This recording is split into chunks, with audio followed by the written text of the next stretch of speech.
Let me give you guys an update on the fertilizer plant explosion in West Texas. After a preliminary investigation, it appears as if there was no foul play. It wasn't arson or an attack. Now, it certainly is incredibly weird timing and an awkward coincidence, and there's still a small chance that information may change in the future, and we might realize that it was planned. But as of right now, it really does appear as if it was just an accident. So the last time that this plant was inspected, this is the mind-numbingly stupid breaking news from today.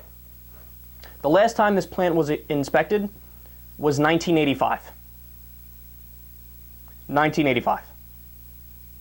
Now remember, fertilizer plants are especially dangerous because they deal with very toxic and very explosive substances.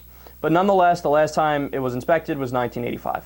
So OSHA, which is one of the most important regulatory agency that is supposed to look after places like this fertilizer plant, they issued the West Chemical and Fertilizer Company, as the plant was called at the time, a $30 fine for a serious violation for storage of anhydrous ammonia. This was back in 1985. And OSHA cited the plant for 4 other serious violations of respiratory protection standards, but did not issue fines for those particular things. The maximum fine at the time was $1,000. So think about that. It was a $30 fine when they were breaking standards in 1985. The plant was also cited for failing to get a permit in 2006 after a complaint of a strong ammonia smell. Now, that wasn't a full checking of the plant, right? They didn't actually go through the whole process. It was just a response to a complaint, and they were cited for failing to get a permit. And on top of that, even in 2010, there was a check from a different regulatory body that specializes in pipes, and they got a fine of $10,000 because their underground pipes also had tremendous leaks, and it was toxic materials, and it was a problem. Now, they ended up settling for less than $10,000. It was around $5,000. But this plant has had multiple problems, and it wasn't seriously inspected since 1985. So a brand new government accountability report was just released yesterday. It wasn't related to this event. It was just supposed to come out that day anyway. And there's this incredible revelation that a workplace, even with incredibly toxic materials like this fertilizer plant, only gets a visit from OSHA every 99 years on average. There's an inspection every 99 years on average. Now, yesterday on the show, if you guys remember, I reported it was 67 years on average, and that was already ridiculous. Well, the new numbers, that number's outdated. The new numbers are every 99 years on average. And with some state programs, it's even worse. So in Texas, a plant can only expect an inspection every 126 years. Gee, and we wonder why things like this happen. So this particular plant was even ahead of schedule in terms of checking. 1985 is relatively recent for the tremendous gap that they usually have between inspections. But the deregulatory environment and the weak enforcement definitely helped foster this disaster. Now, are you ready for the conversation stopper and the statistic that really shows you how ridiculous this scenario is?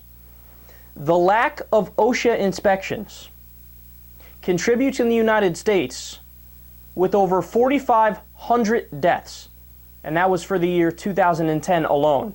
4,500 deaths for 1 year because of lack of regulation. Now, I need everybody to just try to wipe your mind clean, wipe the slate clean. Start from square one, right? How many people died in 9/11? Was it 3,000, right? Or thereabouts? How many people died in the Boston Marathon bombing? 3, and a tremendous amount of injuries, over 100 injuries, people being maimed. On a daily basis, we have 30 people that get shot from gun violence. So, relatively speaking, now I'm not minimizing those other things at all. In fact, I care deeply about all those issues, and I want to do everything we can to stop them. Of course, right? But there's not many things that have more deaths. And by the way, from the explosion itself, now the number is up to 45. Before I came on air, it was 45 people that died. and hundreds that are wounded from it. 45 people dead because of this accidental explosion. Now, it's when you contrast the response to the terrorist attack where 3 people died versus this where 45 people died and 1 people don't even seem to care at all, right? At all. It's so fascinating because it is completely preventable.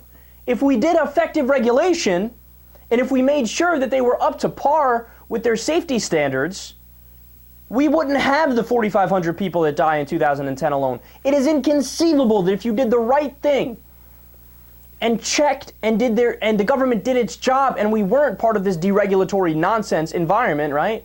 It is inconceivable that the 4,500 people would die.